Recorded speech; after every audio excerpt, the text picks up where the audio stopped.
is the podcast. I am Brandon, along with Avi. We have a new Universal Champion. We have a new AEW World Champion, and we have a lot to talk about. I know there's a lot on your mind, a lot going on. Bring it on. Yeah, let me jump right into it. It's like we were talking about. I'm at work. My phone's going crazy. I knew exactly what was going on. It was like there was no doubt in my mind that the Fiend in our worst nightmare has finally lost.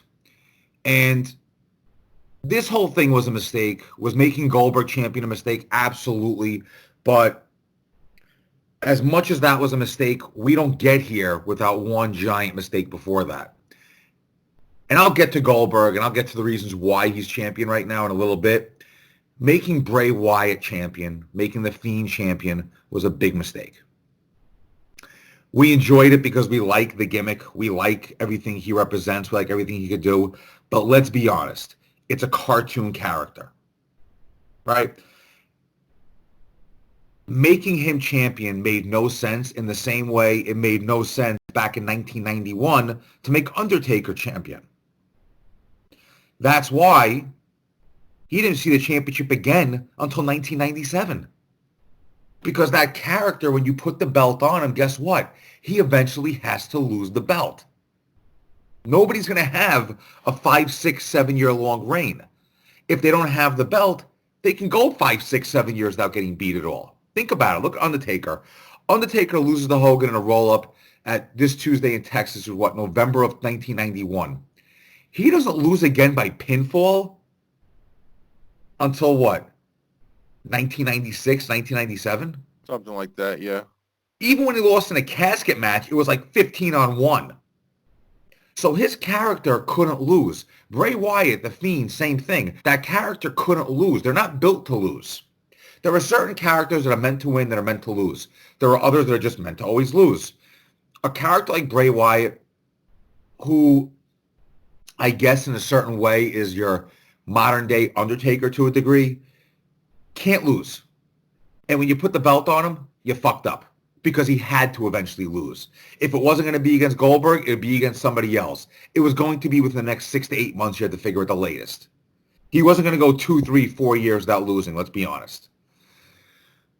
But again, he was also a cartoon character. You really can't put cartoon characters as your champion. Undertaker had to become more quote-unquote human to become champion. Kane had a one-day reign. He didn't become an actual champion for more than a few months until he became more quote-unquote human. Give me the last cartoon character that was your world champion. There hasn't been one. Right. So when they made Bray the champion, they fucked up. Simple as that. They painted themselves into a corner, and they had no way to get out of it. Right. And I think me and you, and I think a lot of fans realize that.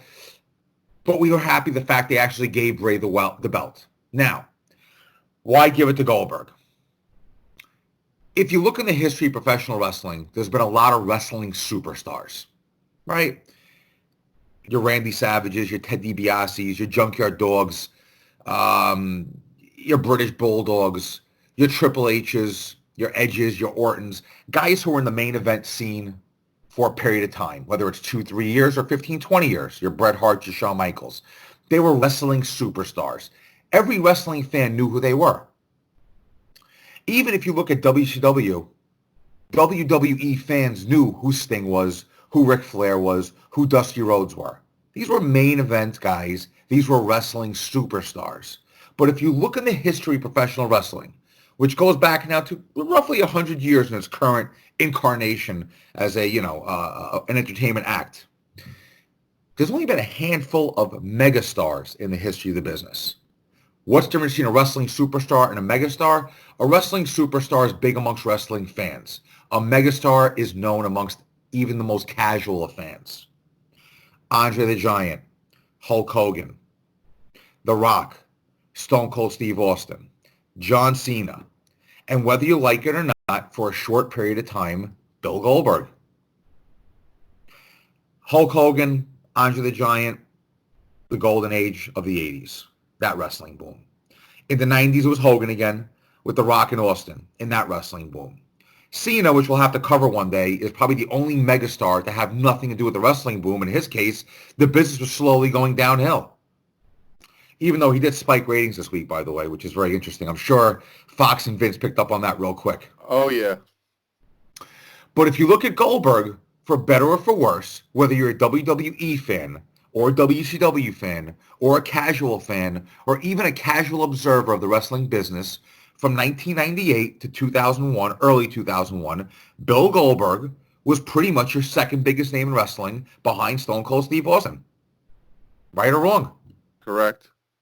And, you know, you can make the case for Brock Lesnar. I would say Brock Lesnar is a hybrid megastar, wrestling superstar. He's not on that level of those guys. You know, he's big, but he's not that big. He's big amongst sports fans because of the UFC and amongst wrestling fans, but he's not big amongst your casual people. Right. Bill Goldberg was that name.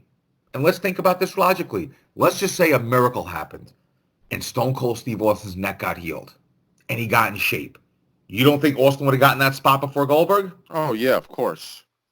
So think about it. He's your last megastar left that could really wrestle. I mean, The Rock can do it, but he's busy making 100 movies a year right now, and he's the highest paid actor in Hollywood. Wouldn't have to. Bill Goldberg's your last one left. You have this big deal with Fox. They're going to have some say in your product. You're trying to sell potentially ESPN on buying the rights to WrestleMania.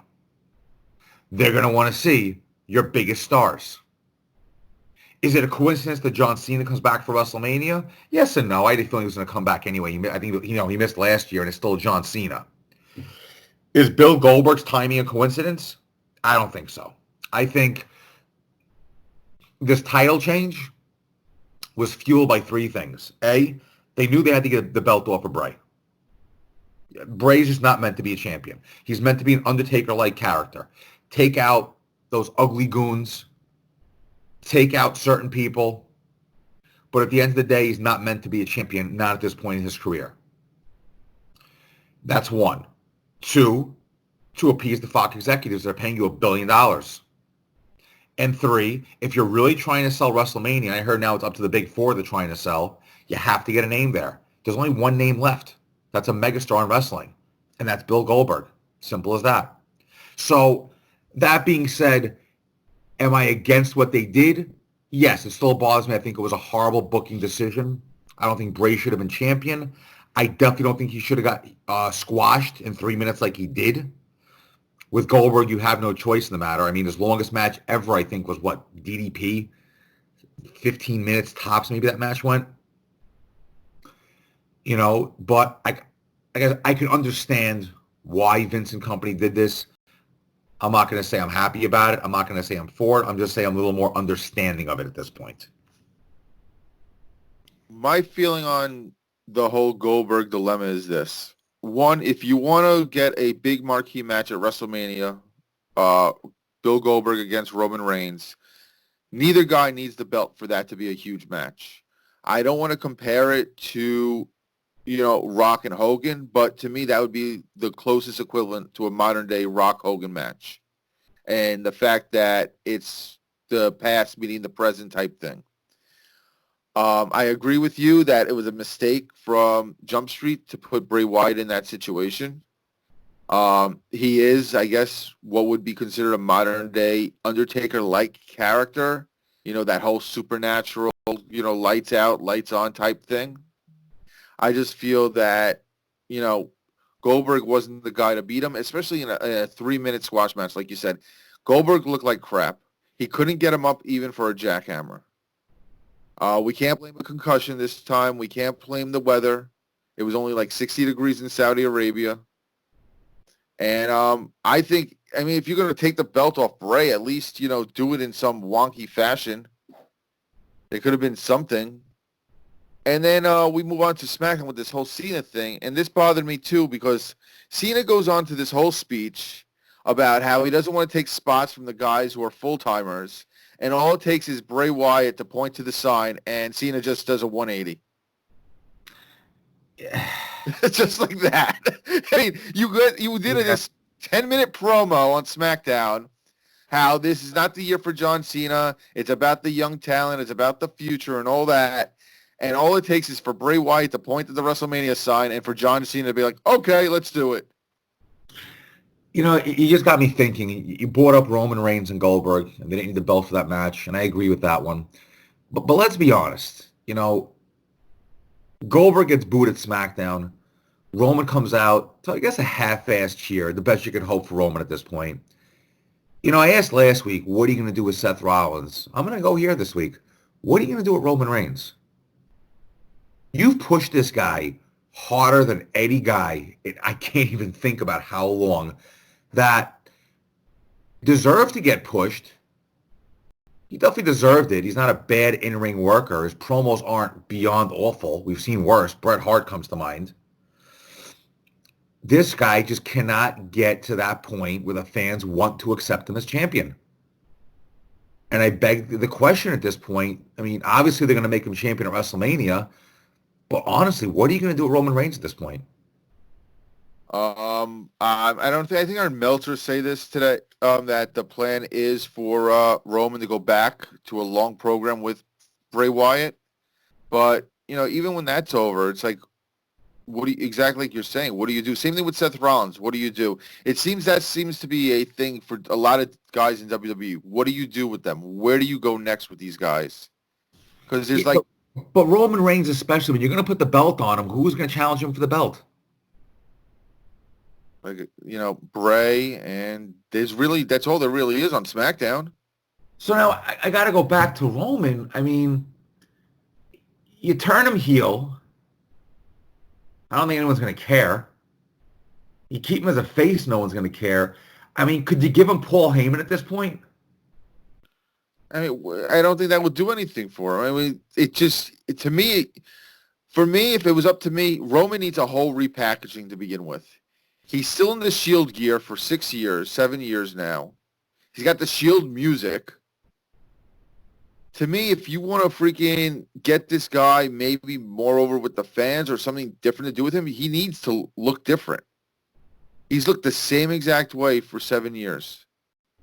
He's done the same exact thing for 7 years. It's just, I mean, listen, you got to figure out what you're going to do with this guy right now because you're about to make him your world champion. I mean, you can't just wing it at this point. But, I mean, he's just, he's like it's like him and Seth Rollins. Their characters have not evolved. And I'll tell you what's scarier than that is that those two guys came out of NXT. Mm-hmm. Those are your longest reigning guys currently on the roster from NXT, if I'm not mistaken. Them, Rusev, Bray Wyatt, they're all from that class down there. And except for Bray, nobody else's characters really evolved. Mm-hmm. So they're kind of showing they don't have a lot of staying power, these NXT characters. That's got to be a wake-up call for the guys that run NXT. Like, shit, these guys are getting to the main roster, and within 6-7 years, they're stale as fuck. Like, I mean, it goes back to what I was saying. Freaking Roman has literally been the same character since the Shield and onward.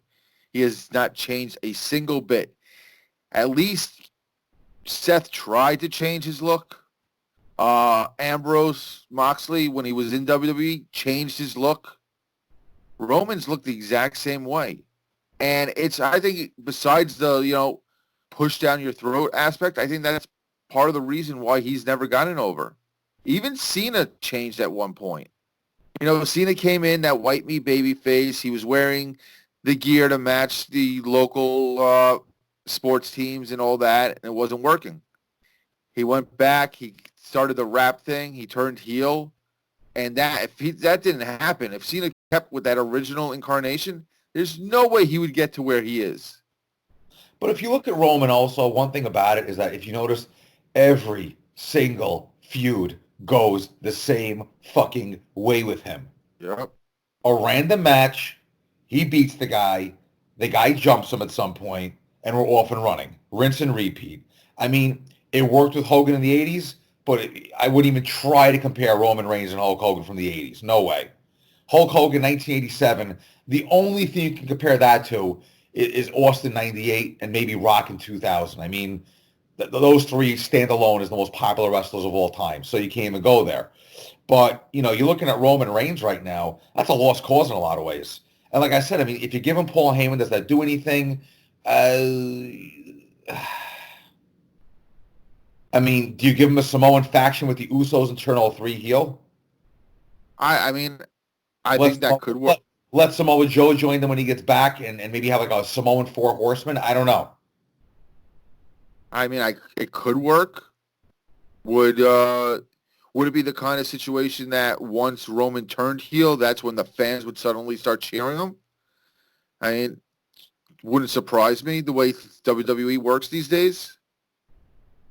But, it's like, yeah, it's like after WrestleMania, where do you go? There is like SmackDown is abysmal at this point. It really is. Listen, we both know they're going to have a roster shakeup probably at some point. I'm going to say mid-April to mid-May. Mm-hmm. Probably they do every year. Right, and you got to get ready for SummerSlam, obviously, which is to me, second biggest show. But that being said, I mean, Roman Reigns is really something you have to think about in the same breath as Seth Rollins.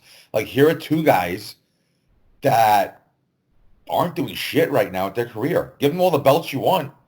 They're boring as shit right now.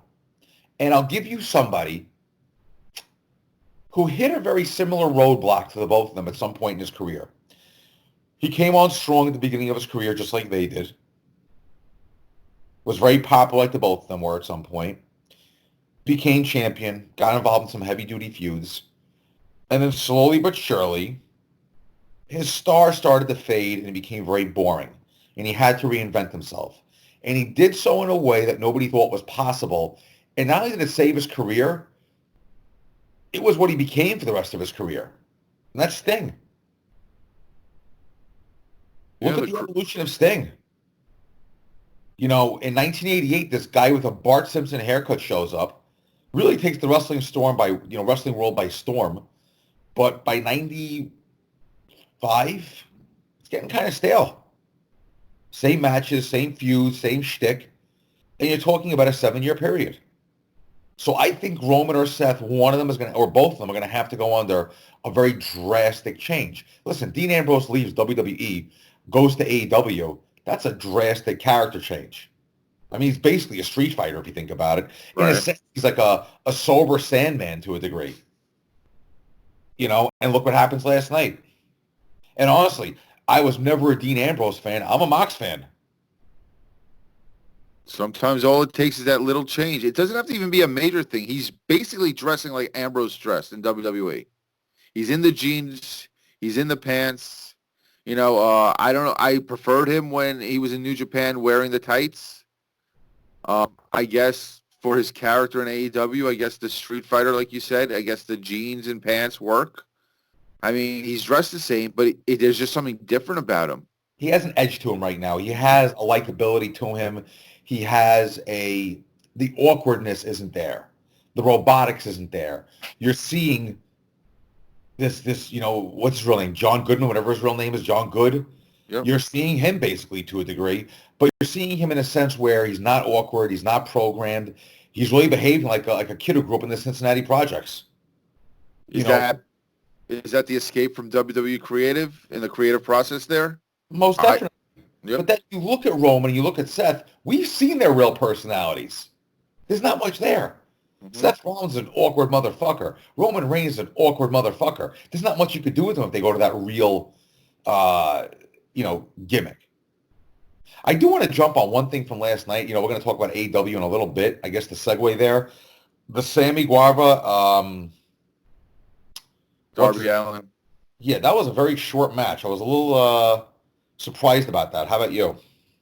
I noticed the early matches were shorter. I'm going to assume because the later matches went so long, but it might have been short. But to me, it seemed like it was a perfect sweet spot for that match between the two. That 630 that Sammy did off the top to the outside through the table, that was insane. Darby Allin is a star in the making.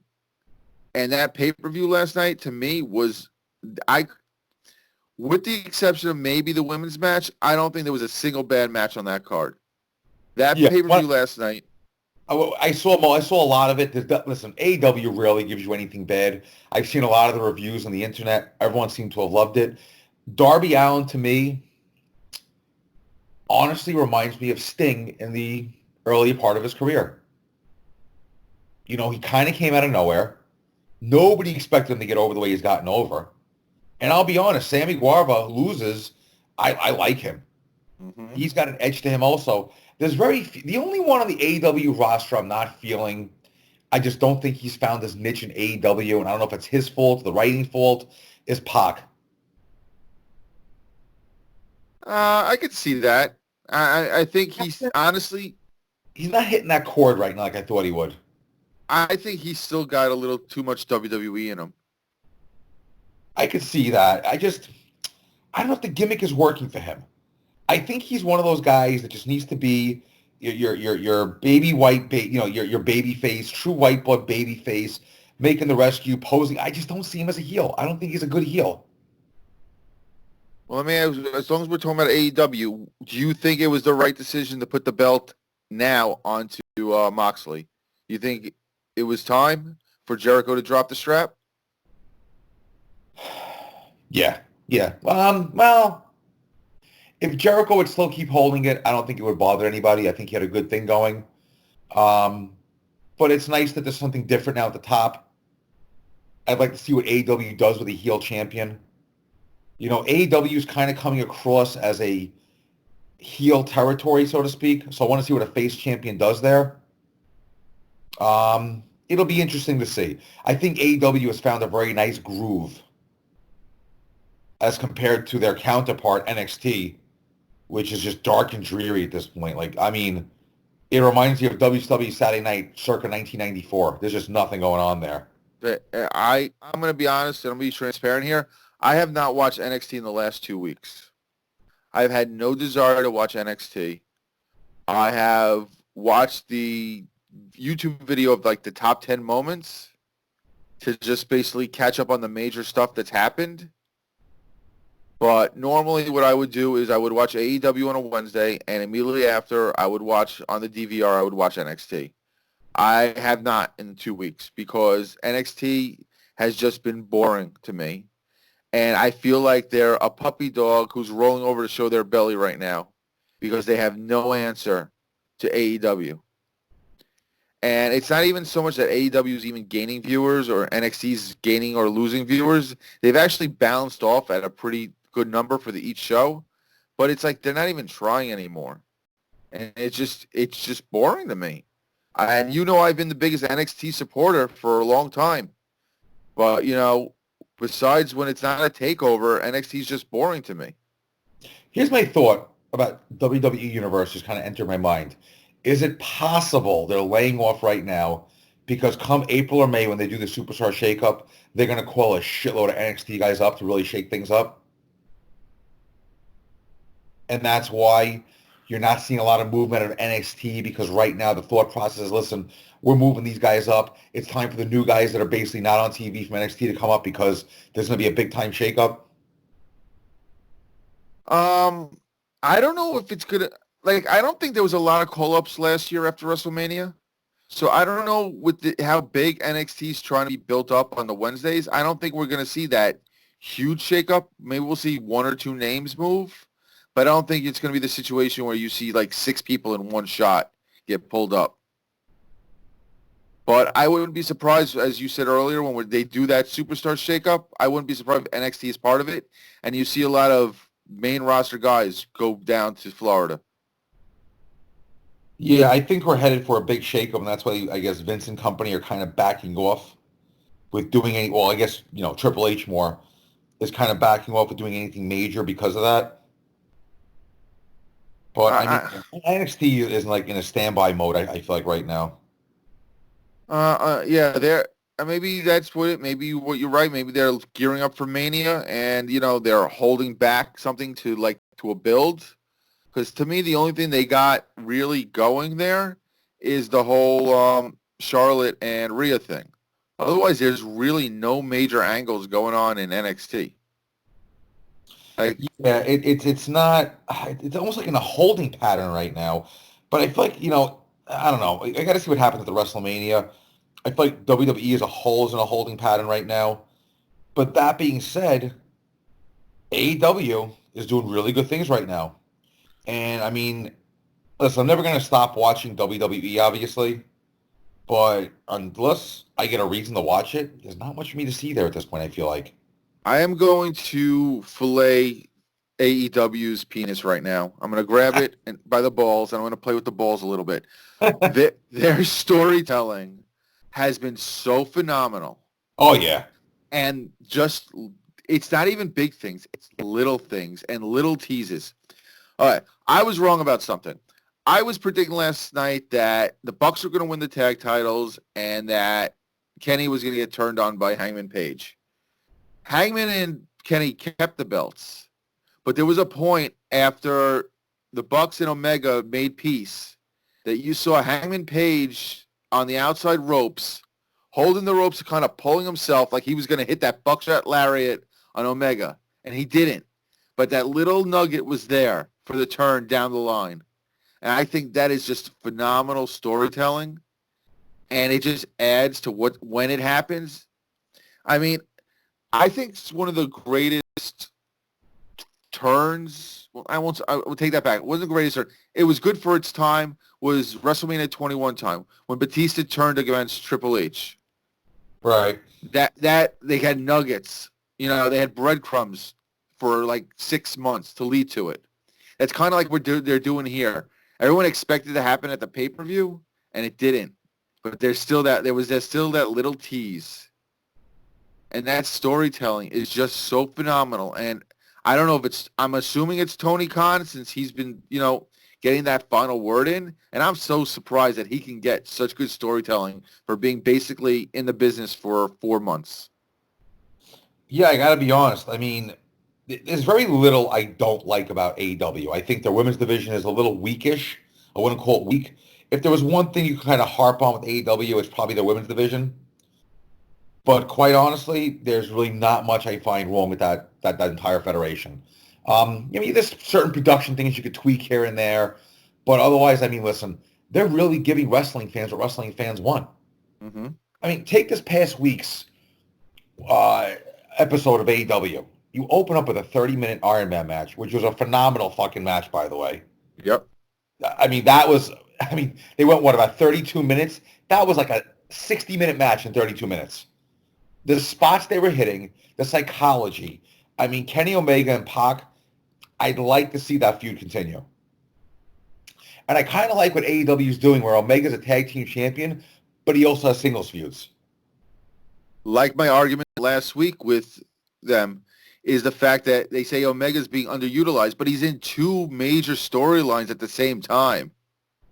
You know where I got that from? George Scott, when he was booking for WWE in the mid-'80s, would do that a lot, where he'd have a tag team feuding, but instead of having tag team matches, he'd have them in singles matches. So, for instance, you'd have an MSG card with, British Bulldog against Dynamite Kid and Dave Boy Smith against Greg the Hammer Valentine.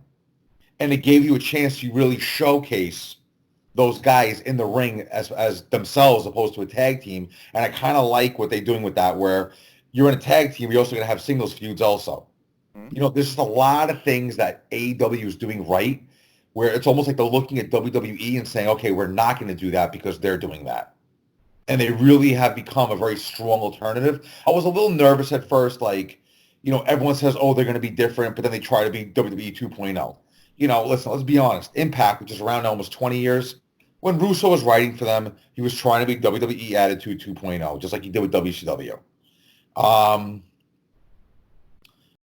Even look at Ring of Honor these days. They do a lot of the same WWE shtick that WWE does. I feel like AEW is a true alternative. There's nothing WWE about them, really. Mm-hmm. The only 2 characters I'm not a huge fan of is, honestly, the Butcher and the Blade are a little annoying. They kind of remind me of jobbers from the 80s that you would see on like an MSG house show or something like that. But outside of that, I like the Federation. I mean, this past week's Dynamite was a phenomenal show. Even that women's match. That was a good women's match this week. Yep. And even the ending segment with Jericho and Moxley. That was a great way to end the show. There's very little I find wrong with AEW. They're doing what they're supposed to be doing is what it comes down to. Okay, let's talk about the elephant in the room, Of. I got to get your opinion. Cody's neck tattoo. Oi.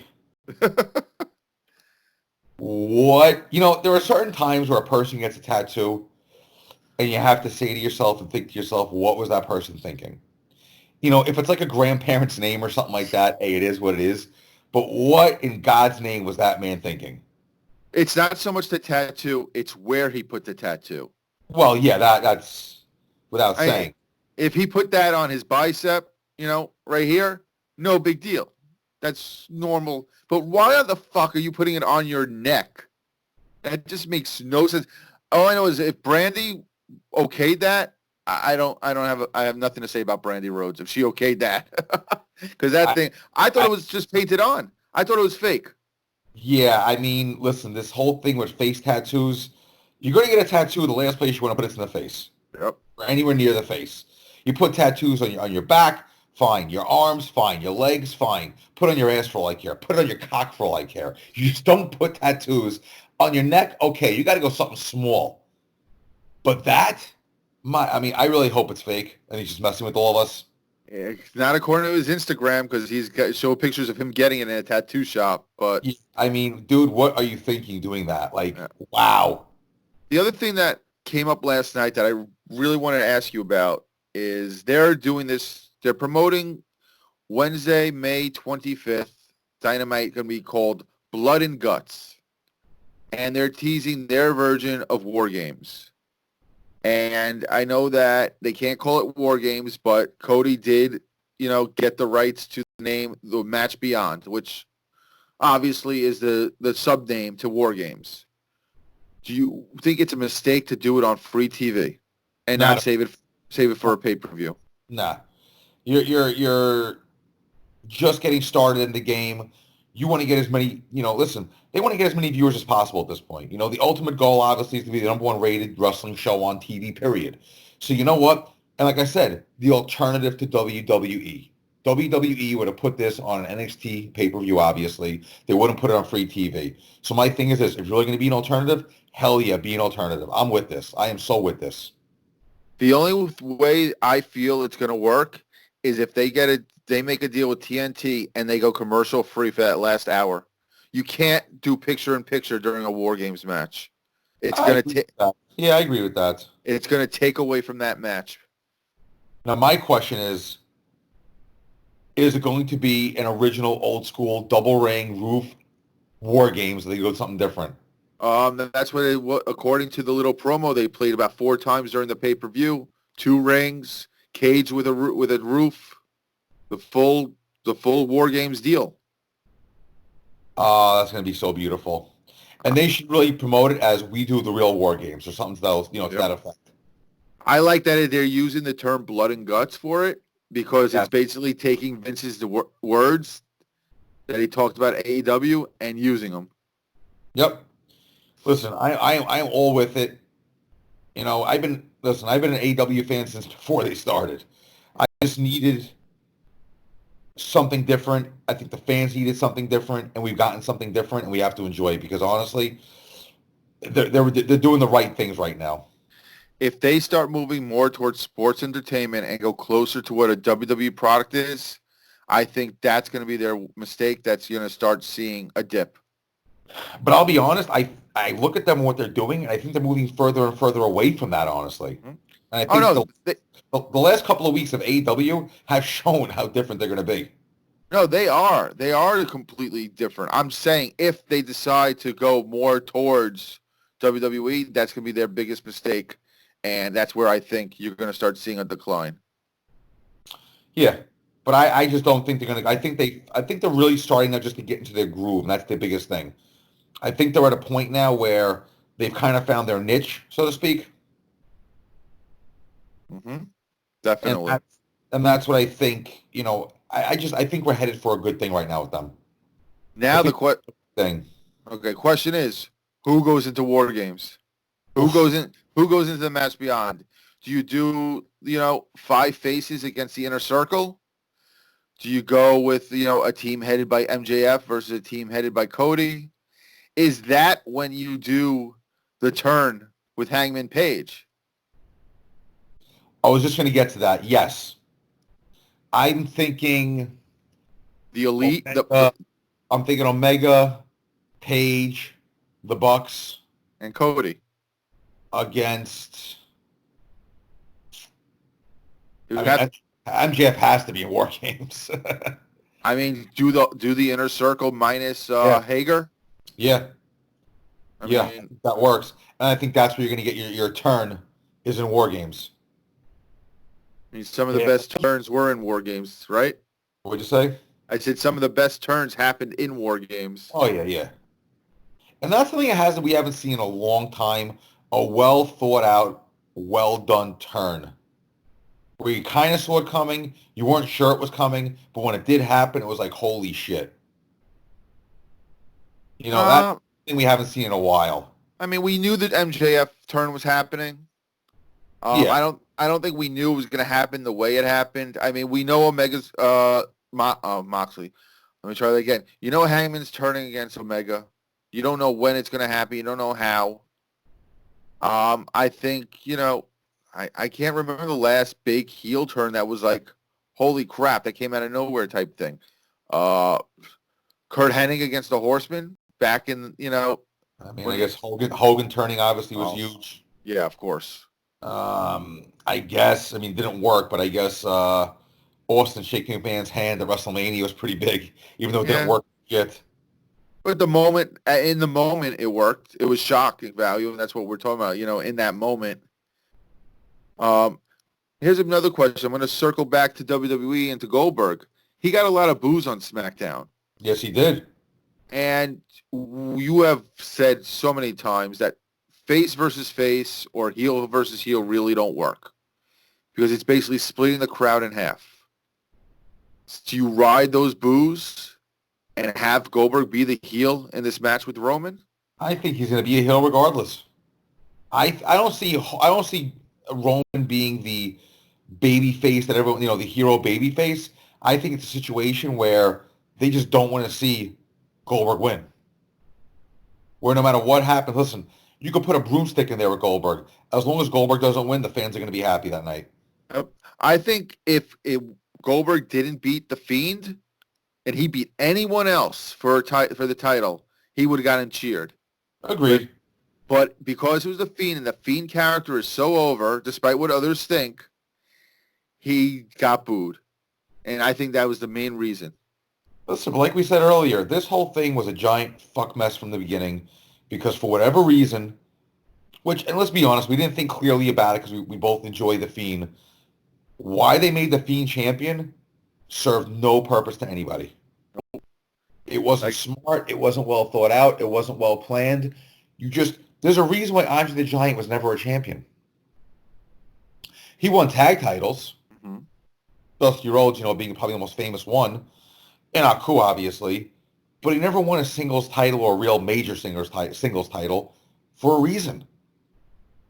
Give him the belt. Now what are you going to do with him? Especially with Andre. There were just certain characters that giving them the belt is a mistake because you can't do anything with them afterwards. Even giving Goldberg the belt at 170, whatever it was, 3-0, made no sense because he eventually had to lose. Right. Goldberg's character probably would have been better off getting, 20, 30 more wins, then losing, and then redeeming himself winning the world title. That would have made more sense. It's just, when it comes to booking wrestling, you have to look at it like this. And Russo, who's a moron, did bring up a good point. Yeah, it's a character. And characters evolve. But you got to put them in a position to evolve. I don't believe in taking 2 steps back to take 5 steps forward. Not with a character. And I think when you give certain characters the belt, you're eventually going to ruin that character. Can Bray Wyatt's character recover from this loss? It's going to be tough. I mean, Undertaker lost to Hogan and became bigger than ever. I guess, yeah, but you got to put him in the right role. Is he your new Undertaker? I mean, again, if he lost in some sort of screwy way, or even if he lost as Bray Wyatt and not as The Fiend, I think that would have been better off than having the Fiend character lose. Here's my biggest fear with all this, to be honest with you. This kind of snuck into my head late last night. I was driving home thinking about our podcast and thinking of all the nonsense that WWE has done. And they're dying to copyright the term 17-time champion. Remember, Ric Flair is a combination WCW, WWE. Mm-hmm. Triple H ain't going to win it. John Cena can. My fear is John Cena walks out of WrestleMania with the belt. So you think they're going to pull a WrestleMania 9 and in the place of Hulk Hogan's going to be John Cena? Yep, and I'm going to tell you why. Fox, that ratings boost on Friday, which we discussed earlier, I mean, their ratings went up, what, 400,000? Yeah, they usually do, but I think it's like around a 2.4, and they did a 2.7 this past Friday. Just because Cena showed up. Mm-hmm.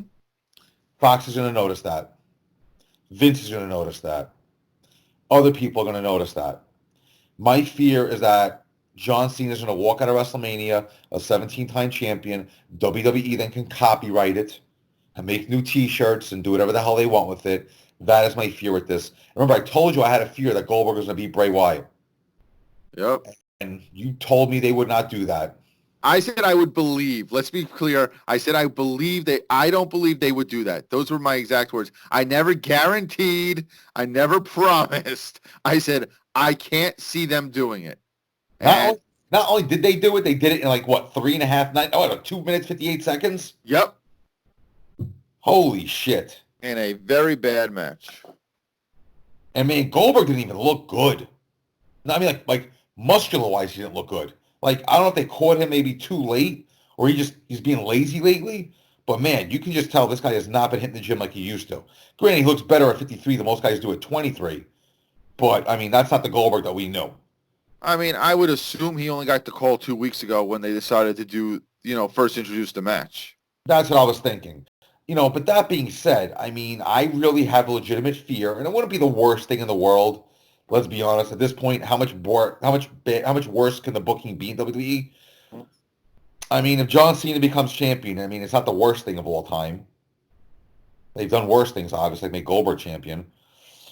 But now here becomes the question: does John Cena walk out with the WWE title or with the Universal title?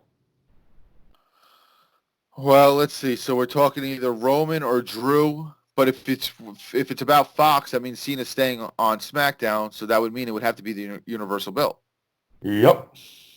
I honestly have a distinct premonition that somehow, some way, Cena's walking out of WrestleMania with the belt. And honestly, I would not be shocked if Brock keeps the belt at WrestleMania. All right, I'm going to throw something a little different to you. What if they hold off? Where's SummerSlam from this summer? Boston. Boston, yeah. Why not save it for Boston and Cena's hometown? Because honestly, I think WWE now, I think Vince especially is at the point where he wants to just shock the fans. I think a big part of his booking philosophy now is let the fans think this is going to happen and let's really do this. I think he's really into the fan swerve now. And I think if John Cena walks out of WrestleMania with the belt, I think fans are going to be shocked. And I'll be honest with you, if Brock Lesnar keeps the belt at WrestleMania, I think fans will be more shocked. I honestly believe Brock is walking out of WrestleMania with the belt. Yeah, that was my next question because you did mention that to me the other day, and you really think all this that they've been pushing Drew and they're going to freaking shaft him at the last minute? You think Brock's really going to keep that belt? Yeah, I do. I think something's going to happen where there's going to be a run-in, some kind of screwy finish. I think Brock is walking out of WrestleMania with the belt. And that will be the third biggest booking mistake in WWE history. Well, I also have to really, listen, I like Drew, you like Drew, and we'd like to see him win the belt, but I have to kind of throw this out there. Drew wins the belt. You can make him a classic 80s style Hogan babyface. You can definitely do that. But then what do you do?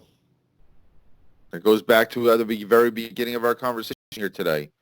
Each guy, where does he go next? There's no path for them to go. And that's an issue I'm having right now with WWE is that you're going to put the belt on someone. You're going to have someone do this or that. You got Drew as a potential babyface champion who are the heels to throw them against that are going to really, are going to put asses in the seat? Simple as that. There's nobody. Then this is one of the biggest problems. And I'll tell you what, I'm sure Vince noticed this, by the way. That SmackDown was sold out Friday night. Mm-hmm. When was the last time Raw or SmackDown had a total sellout like that? Not in ever. Not for a long time. Seriously. So Vince is taking notes on that also. And do you notice how... Okay, so Raw tomorrow's from Brooklyn. Do you notice how they've stacked this card for tomorrow? I didn't even hear what the card is. What is it? Okay, you got AJ against Aleister Black. You got Shayna Baszler against Asuka. The Street Profits are getting another title shot against Rollins and Murphy. You got Brock Lesnar showing up live. There was one other match they announced. I can't remember off my head now, but it just seems they're really trying to stack Raw up for some reason. I don't know I don't know if maybe it's a final push to like try to sell the rights to Mania or what, but yeah, I could see that. Maybe it's a final. Listen, it seems like they're trying to get some sort of a sale going as far as WrestleMania goes, which I get it. I mean, the amount of money they're going to make in one day from WrestleMania if they sell the rights to it, it'll be more than they make the entire year, to be honest. I mean, the sales are going to be through the roof. But I kind of also, I look at it like this also. Just throwing this out there. John Cena comes out, gets a huge pop in Boston. Place is sold out. There's still love for John Cena. My premonition is John Cena walks out with the belt at WrestleMania. They need to do something to change WWE. What if Cena finally goes with the heel turn? He's going to be a heel in his next movie anyway. if he does it at WrestleMania, that's a moment. That's a WrestleMania moment, as they like to coin. John Cena comes in as a heel, walks out of WrestleMania heel, completing his heel turn, which would be huge. It's something to think about. Do they finally pull the trigger on a Cena heel turn at this point? All right. I got a scenario in my head right now. Ready for it? So Roman wins the title from Goldberg. He's celebrating. Cena comes out. That's where the turn happens. Somehow someone comes out to give him a title, to make it official for a title match. Gets FU or attitude adjustment.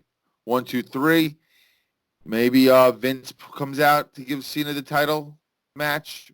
Maybe they have Heyman, like you mentioned, or someone. And then you could go build that for the next 3 months leading to SummerSlam, assuming that Cena's schedule has no movie scheduled for the next 3 months. You coin that whole 17. You have him the heel. You finally be able to push, maybe get some juice in WWE again with having a heel Cena. And maybe give Roman back the title at Mania, at SummerSlam. So who knows? And here, how about this? He's going against The Fiend. What's the big thing they have been pushing about people who've lost to The Fiend? It changes them. Yeah. You know what? I'll also throw this out there. You turn Cena heel. Now maybe you have something to do with Rollins and Roman. This is true. And all they got to do is shake the tree, shift people around. Very simple. You put Rollins and Roman now with Cena, a heel NWO type faction, obviously not taking over or anything like that, but a heel faction in WWE with those three. Now you got something to cook with. Imagine that. Imagine taking your two biggest baby faces right now and turning them both heel. I mean, it's definitely something to think about. It's definitely something to consider. So, yeah, and like I said, the tag match in AEW was great. We got Raw tomorrow night. We got the Fallout this coming Wednesday from Revolution with Moxley as champion. I don't know where we go at SmackDown. That's so far down the line. We got 5 weeks from today is WrestleMania. You excited for it? The card is starting to come together. It's not looking awful right now, I have to be honest. And listen, you're going to have Bray and Cena. Mm-hmm. You'll have Roman and Goldberg. You'll have Brock and Drew. You'll have Otis and Ziggler, which I'm looking forward to. You know, so you're starting to take shape right now. Now, next Sunday's Elimination Chamber. We need to talk about that. Is it really next Sunday? It's, a week from today is Elimination Chamber from Philadelphia. Wow, what a card so far. All we have so far is 2 Elimination Chamber matches announced. Oh, and the Intercontinental title match. So you got on the Raw side, you got the women in one of the worst booked chamber matches because you got all 3 members of the Riot Squad. You got Asuka, you got Natty, and you got Shayna Baszler, and the winner goes against Becky. Okay. Why is the Riot Squad in this? That's. Yeah. So explain to me how you have basically all people who haven't been on TV. Natty, who you know is not winning. Asuka's a tag champ, so she's not going to get a title shot again. It kind of is a predictable match, if you will. Then, in some genius booking, they decide to put Sami Zayn, Nakamura, and Cesaro, all 3 against Braun for the Intercontinental title. Okay. So they're all fighting, and if they win, Nakamura becomes the champion. And then you got a tag team elimination chamber match. Alrighty. On the SmackDown side. So you got Miz and Morrison defending against the New Day, the Usos, Heavy Machinery. So Otis is in there. Ziggler and Rude. So there you go. And let's pull, since, we're paying them, let's bring them in, the Lucha House Party. Well, yeah, I mean,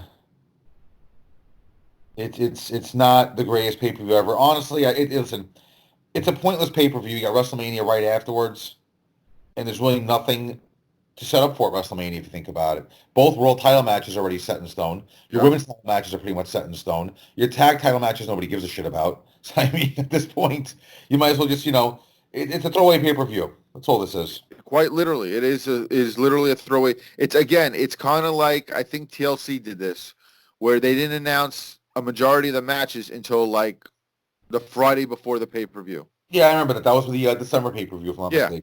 Because Royal Rumble was coming up, and it just, there was no point in going all in. So, no pun intended? Full pun intended, please. Yeah. And just anyone who questions whether tag team wrestling matters in AEW needs to go watch that tag team match. Yes, I saw a lot of it, and wow. That was 32 minutes in itself. When was the last time a WWE tag title match went 32 fucking minutes? And people are on their feet. And I got one last thing I want to, before we wrap this up today. How over is Orange fucking Cassidy? I love the guy. Have I not been telling you since day one how much I like that guy? Where the fuck did this swelling of support for this guy? I'll tell you why. Because when he doesn't play the laid-back shtick, the guy can fucking work. Unreal how over he was. And I'm going to tell you, I was not down with Orange Cassidy at the beginning. I'm not saying I'm a huge Orange Cassidy mark, but I'm starting to see what people are liking about him. There was this one spot in the match where he's doing those kicks to the ankle where he's not really trying. Right. And Pac is just doing it back to him. So Pac's into it, and he's doing the small kicks, and they just keep doing the small kicks for like 3 minutes. And the crowd is just eating it up. Now that's true sports entertainment, WWE. When the fans actually are entertained. Did you see Darby Allin kill himself last night? I know, and that suicide dive. Oh my God! Like I thought he was going to die. I honestly, I saw the referee. If you notice, runs right in there. I made sure he's okay. Yeah, he could have broken his neck. Oh you know what it reminded me of? Lita back on Raw a few years ago. Yep. I think Well, it was. I mean, I think WWE is just they got to take. AEW is doing everything that wrestling fans have wanted WWE to do for the longest time. And you know what's crazy? WWE could have done all this. That roster is deep. You're running 3 fucking shows every single week. You're running 7 hours of wrestling weekly live, and you can't do shit with it. and you're not even using probably half the roster you have.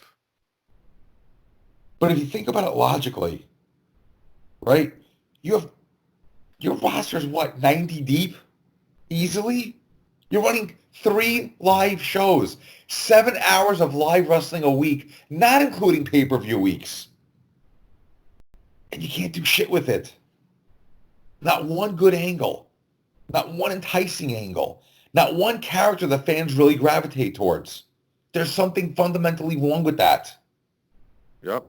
And the only way you're going to get WWE to change is if people drop the network and stop going to the shows. Vince's bottom line, what drives Vince, is money. It's as simple as that. Take money out of his pocket, he'll change. When WCW was beating WWE for 83 straight weeks, guess what they were taking? Money out of Vince's pocket. They were taking sponsorships. They were taking the front page of magazines. They were getting the attention. Vince had to change. AEW is not going to make Vince change. The fans are going to make Vince change. When the fans are selling out AEW and barely showing up at WWE, when AEW signs are showing up in the crowd, trust me, Vince will change. But until then, you're not going to see any change. Fully agree with you. And on that note, I think that's going to wrap us up for this Sunday. And I think since we have the Elimination Chamber pay-per-view next week, I think we're going to do a live watch-along. What do you think about that? I'm with that. We'll be joined next week again by Tom. We ran a little late for him for tonight. You know, he had to go to bed. But he'll be in with us for next week during the pay-per-view. And, you know, we're only 5 weeks from Mania. So, more importantly, we're 5 weeks away from our 1-year anniversary. You believe that? People, you have any questions, comments, concerns, please hit us up. WillYouStopPodcast.com. You'll be able to reach us on all our social media that way. You can email us. You could comment on our YouTube, like we do. We have some fans that do that. We got some people who comment on our Facebook page. So hit us up, join the conversation, and we're going to be back next week with the Elimination Chamber. All right, guys, we're done. Have a good one.